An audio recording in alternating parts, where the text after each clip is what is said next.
Hello, this is Mike Berg from We Heart Games, and today I'm going to do my first iDev blog a day entry talking about icon design and a little bit of the do's and don'ts there, as well as getting into some of Photoshop's resolution independence features that you can tap into while doing some of this kind of work. So the first thing that I wanted to make sure of is that when you're creating your new icon, you don't want to have something like this happen to you. I made my icon and sort of eyeballed the rounded corners on the App Store, and when it published it looked like this, and obviously the rounded corners are not correct because I didn't use the right corner rounding radius. So use a template when creating your 512 icon. I have one here. I can put that up as a download. Let's get started here right away. We'll get into designing a quick icon and some of the do's and don'ts of using the vector layers, or these shape layers as they call them in Photoshop, using vector art to create resolution independent icon artwork that can be used at any size. The number of different resolutions required for app development is rapidly growing, considering the iPhone 4 and the iPad all have different icon sizes, and different icon sizes for Spotlight as well. We'll get into how to make those icons all look as good as they possibly can, which doesn't necessarily mean just creating one icon at 512 and scaling it down to all the sizes that you want to use it at. And we'll get into how to tweak it in a way that makes sense. Okay, so let's just make a quick icon here that we can use as an example.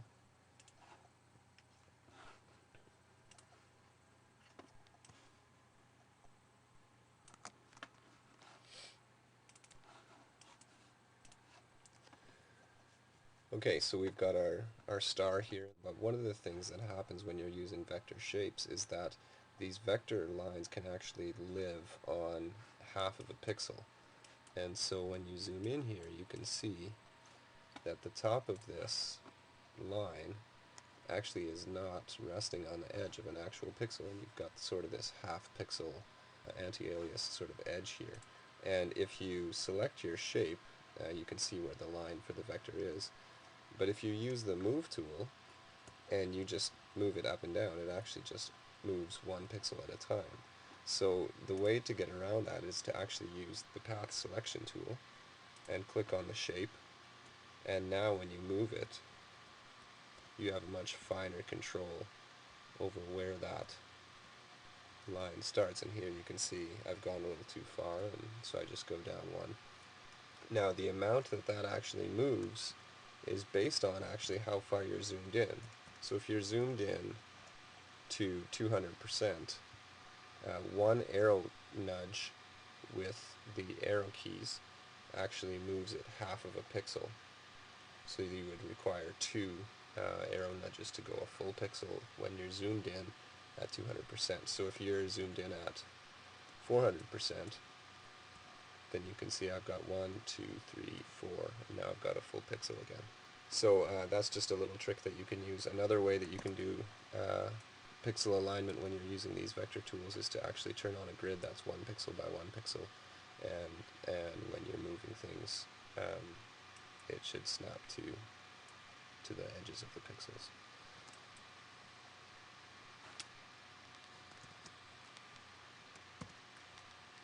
Okay, and so the other thing we want to do is align this.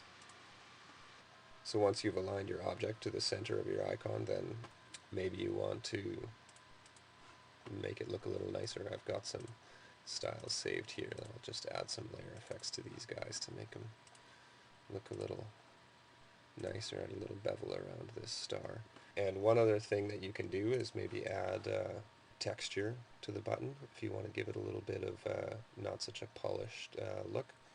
And the way to do that, this is another one of those resolution independence tricks, is to use the file place rather than just opening a layer and copying and pasting it into place. What this does is it actually gives you the entire graphic, and it saves the graphic in Photoshop. And so no matter how many times I scale this layer, this is a smart layer now, no matter how many times I scale this layer, even if I scale it way down,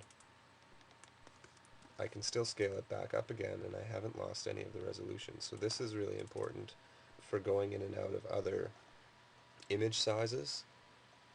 So it's a really good idea to use these smart layers when you have resolution independence issues, where maybe you want to scale this image way up. Maybe Apple calls you and they want to put your icon on one of those cards in their store window, and you need a 10-inch print res version of this icon. Then if you've got this full res photo in here, then that works really well. One of the things that you can't do with these layers is paint on them, but you can mask them, or you can also apply layer adjustments to them, so if you wanted to change the color of them or whatever. But what I'm going to do is I'm just going to set this to soft light here and give that green a nice texture. So now that I've got my icon looking, more or less the way I want it to, change the image size. I'm just going to go down to 57, but the same steps would apply for all the other sizes, the 114 and all the other sizes that you would need for the iPad and for Spotlight and all that kind of stuff.